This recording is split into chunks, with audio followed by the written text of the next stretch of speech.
Hello everyone and welcome to another video. I just realised that my camera was not focusing, so I have to start again, which is very unfortunate because I was already halfway through, but what can you do?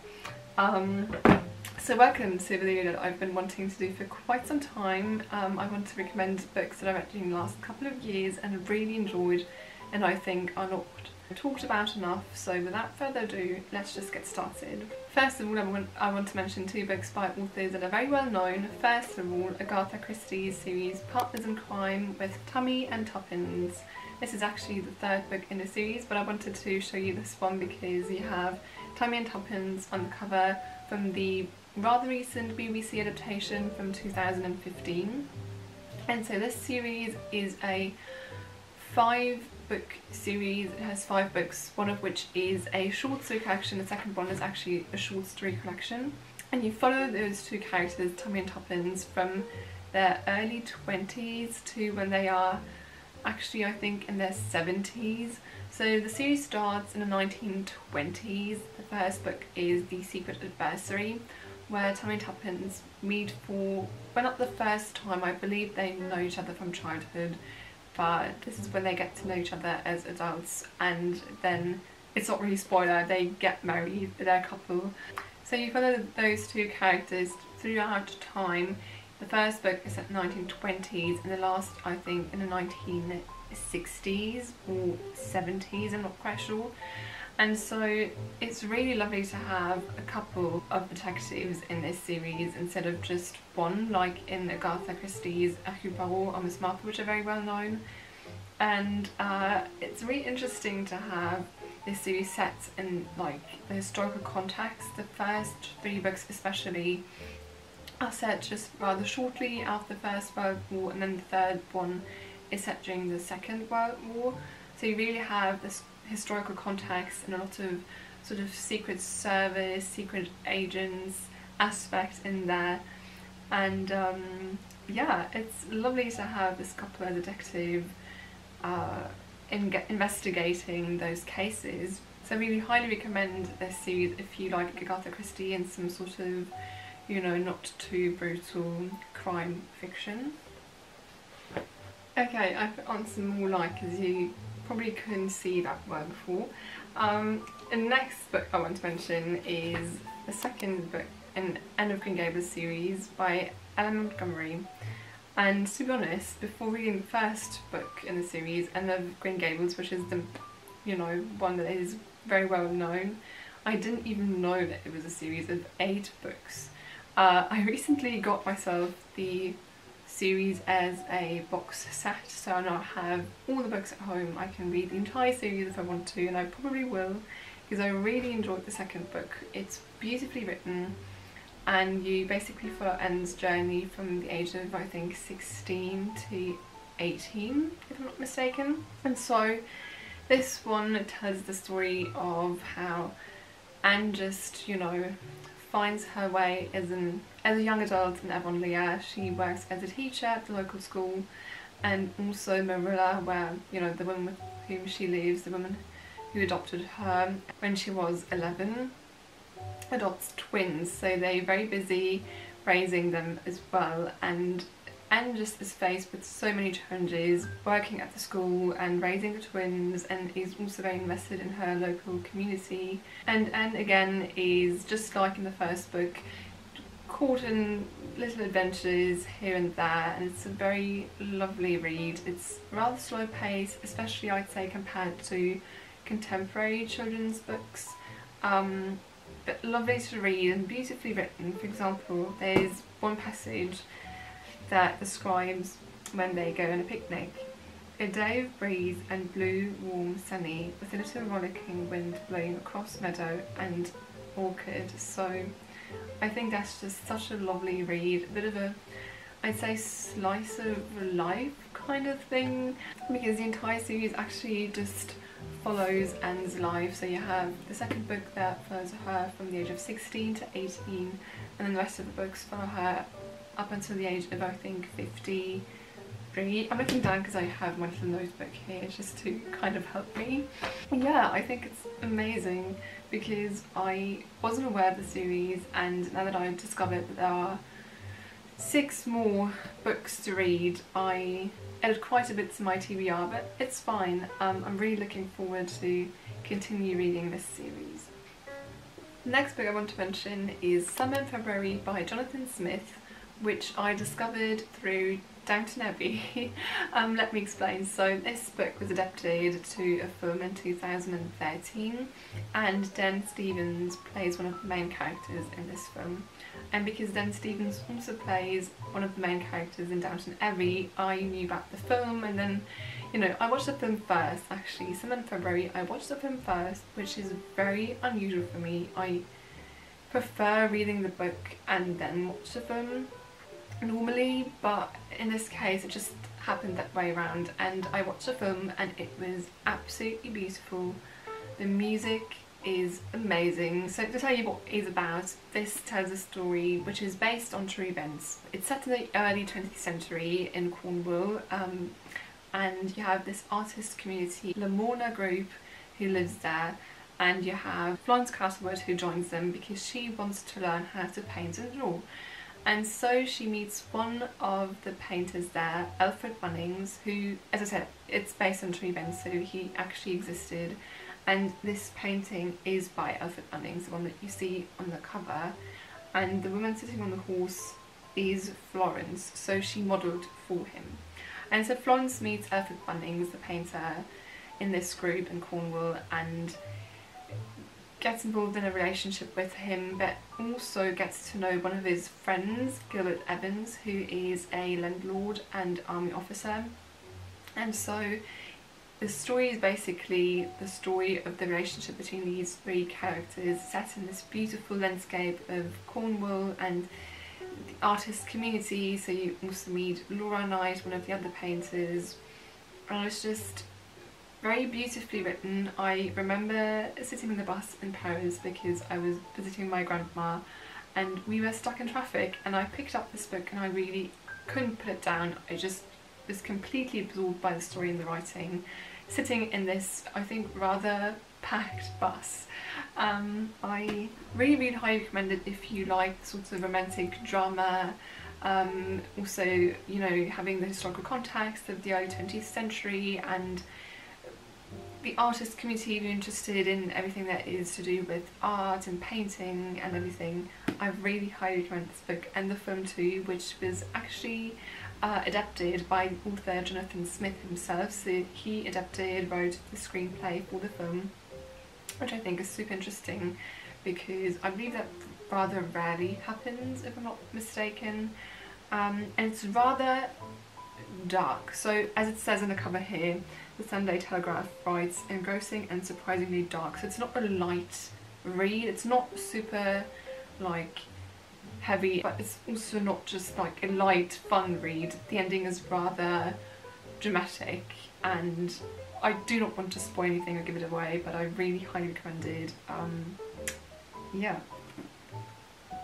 Next one is a book that I know of because of Downton Abbey, and that is Lady Almina and the Real Downton Abbey by the Countess of Carnarvon, so the Countess who currently lives in Highclere Castle, and it tells the story of Lady Almina in the very early 20th century, and tells the story of the people who live in Highclere Castle, the historical context, everything that happens during that time.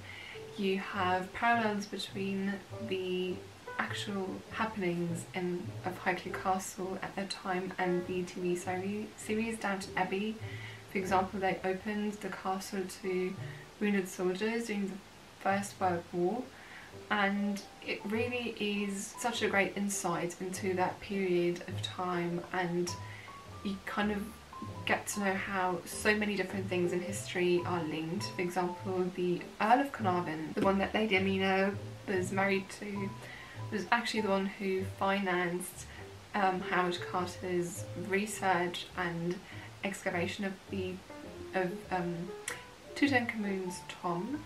So you have that, for example, which was very surprising and I didn't know of, and of course all sorts of other personalities from the early 20th century that are, you know each other and are mentioned in this book. Really is eye-opening to see how all of these things are basically connected. It's also a very interesting portrait of this woman, Lady Almina. I have this posted from, well, years ago when I read this book, and I marked this quote here where Lady Almina talks to the Newbury Unionist Women's Association in January 1911, so more than 100 years ago. And I think what she says was very, very interesting and true. She says, "In the dark ages, which are not very far behind us, we used to be called the weaker sex. We never were, and we never shall be weak in our patriotism. In this, as in all similar matters, we are neither inferior nor superior, but only very different. And I am convinced that we shall do most good to our country and her cause if, instead of imitating men, we endeavour to widen and perhaps enrich the spirit of public life by being simply ourselves." And I find this quote, what she says about women, very, very interesting and surprising, considering the fact that this was more than 100 years ago. So really highly recommended if you're interested in history and also, you know, learn more about the events during the early 20th century, during which the Downton Abbey TV series is set as well. You have all sorts of parallels also that you can find. There's also, if you like the first book, there is a second one, which is Lady Catherine and the Downton Abbey, which is then set, I believe, in 1920s and 30s, or maybe even a little later. Oh yeah, right, so it also goes up to 1930s and the Second World War. So really interesting as well. If you like the first one, definitely get the second one as well. They both are very, very well researched.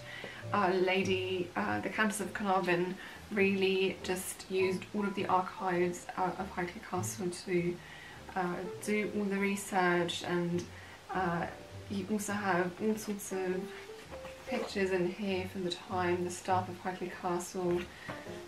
It's really interesting. I really enjoyed it. It was really educational. The next book I want to mention is Summer Crossing by Truman Capote. I'm never quite sure how to pronounce his name. Anyways, you probably know Breakfast at Tiffany's, which is probably his most famous novel, if I'm not mistaken. I mean, there's Cold Blood too, it's very famous.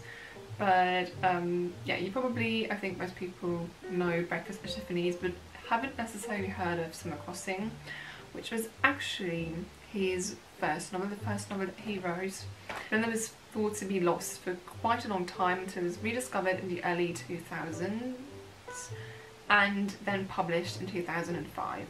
So it's actually not that well known yet, probably. I'm not quite sure. I never hear anyone talk about this book, so I wanted to mention it. And this one is about a young girl, Grady, who's 17 years old and is from upper class. It's set in New York and her parents go to Europe for the summertime, and she just doesn't want to go and is left on her own during the summertime in New York. And so during the summer she spends most of her time with Clyde, with whom she's in a romantic relationship, and Clyde is Jewish, and during the summer their relationship intensifies. But throughout the time they realise, you know, that there are quite some differences between his family and her family. Grady is from upper class and Clyde is Jewish and from middle class, living in Brooklyn. And yeah, so it's really a story of her relationship with him, and the ending is rather tragic. I do not want to give anything away, but again, just like in Summer and February that I just mentioned, I just realised both endings are very tragic. Anyways, it's just very, very well written. I really like the style. For example, I have one quote. It says, "Flakes of sunlight falling through a tree tilted about like butterflies," and I think that just demonstrates how Truman Capote's writing is very sort of descriptive and beautiful. I think it's just beautiful. But I have to say that I believe I'd have to read this a second time because it's quite a few years ago, and just like with Breakfast at Tiffany's, I had to reread it a second time to just fully capture the entire story and vibe. I don't know why, but I really felt like that helped understand the story better. The next book I want to mention is Life in Motion, An Unlikely Ballerina by Misty Copeland, and I have to say that I was a huge fan, and I'd say I'm still am a huge fan of Dance Academy. I don't know if you know that series, but it was one of my favourites as a teen, and I still sometimes re-watch it when I, you know, am in the mood to just kind of watch something cosy and easy. And ever since then I was like, I'd like to do ballet, I'd like to try that for myself, but I never really had the opportunity to. And one of my friends recommended a ballet school here where I live, and I finally went there and am doing ballet now. I'm a beginner, but I enjoy it a lot, and through Dance Academy, the TV series for teens, I just got interested in the entire ballet world and discovered Misty Copeland and the biography she'd written, and it's so interesting and really encouraging and also shocking. It's basically, she tells her story of how she discovered ballet at the age of 13, which is very late for a professional ballerina, and she discovered ballet in an after-school community where she very quickly discovered her talent for ballet, especially like her teacher discovered and realised how talented Misty was. And so she starts to do ballet very regularly, going to competitions and to summer programs, and this very rapid progress also creates conflicts in her family, her personal life. And so she basically tells the story of how she becomes the first African-American principal ballerina at the American Ballet Theatre. So you go through all of her struggles and all of the challenges she's facing, not just because of the very harsh environment in ballet, but also because she's African-American. There's actually one passage where she says, "There are some who believe there was no place in ballet for brown swan." So she really faces more challenges than anyone else in the ballet world, which is just as it is hard enough. She's criticised for her looks and her body, and just is very much struggling with herself and the image that she has of herself, which is very, like, you kind of know that ballet is very hard and super competitive, but it's just reading her about her experience just is so shocking. But at the same time, it's so encouraging to see how she just keeps going and makes it and becomes the principal ballerina at the American Ballet Theatre. And what she basically wants to do with this book is what she says in the interview that is at the very end of the book, is that she wants to just spark interest in an unlikely audience and to bring awareness and education to those who may not otherwise feel welcomed. So I really highly recommend this book if you're interested in dancing and ballet, or if you dance. The next book is a book that is translated from Japanese. It's a Japanese novel by Ogawa, and I have this copy here in French because I bought it in France. The title is La Papeterie, Tsubaki, and unfortunately, unless I didn't do enough research, apparently it's not translated into English, but I just still wanted to mention it in case someone knows French and wants to read this book. And it's about a 25-year-old woman who goes back to the town where she grew up with her grandmother, because her grandmother sadly passed away, and leaves her stationery shop. So she comes back and starts working in this stationery shop. And the special thing about this shop is that they do not only sell stationery, but also have this service of people can come to them and ask for letters to be written, for example love letters or letters to old friends or to someone who has experienced a loss. And so she, Hatako is her name, meets a lot of very different people for many different reasons. So it's a very slow-paced book, but very beautifully written. You just follow the character Hatako throughout the seasons, meeting all of these different people. Also slowly starting a relationship with someone. I'm not going to give too much away, but it's really beautifully written. It's a sort of, I'd say, slice of life kind of thing where you just, you know, everyday life is described and the relationships between the characters, and it's lovely. It kind of reminded me a tiny little bit of the Before the Coffee Gets Cold series that you probably know, because it's also very much about relationships and it doesn't really have a plot in that sense where you have a lot of action. It's more sort of descriptive of the everyday life, and yeah, it's beautiful. But there is actually one, and I started it yesterday, by the same author, Le Restaurant de l'Amour Retrouvé, so also by Ogawa, that is translated into English and is called Restaurant of Love Regained. So this one is also about, I think, a 25-year-old woman, yeah, who comes back to her hometown because of heartbreak and discovers her talent for cooking and creating meals that makes people happy. I only just started it, but I really enjoy it so far. I really like the writing, and it's also going, I believe it's going to be also a rather slow paced, sort of contemplative story, but I really enjoy that at the moment. So yeah, I think I picked up the right book.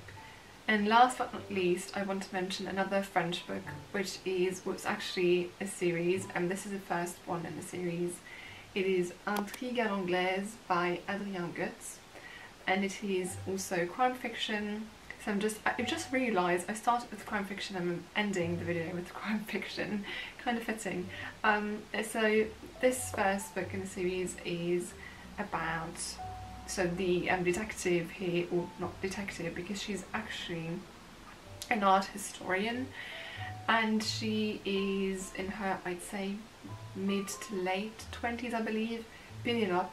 And she gets her first job in Bayeux, the Papeterie of Bayeux that depicts the Norman conquest of England, and then there's a piece missing. So she gets sort of the job to investigate and find out what happened to the missing piece. And I really enjoyed this book.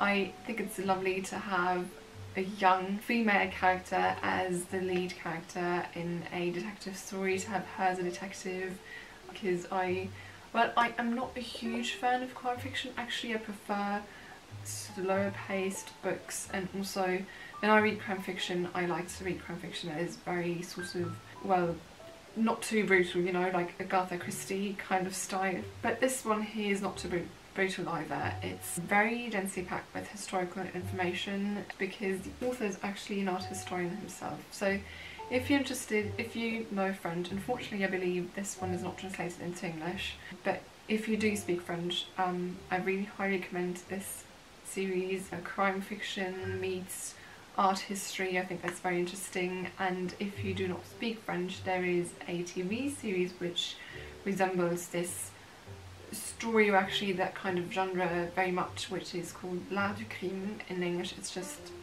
Art of Crime. And there is an English translation of that, so if you are interested in investigations and crime fiction that meets art history and history in general, I really highly recommend that and the TV series I just mentioned. I do not want to expend too much on this series because I'm not quite sure how many people speak French to watch this video. But thank you so much for watching. I hope you can get one or two book recommendations that are interesting for you, and happy reading to you all, and I'll see you soon. Bye bye!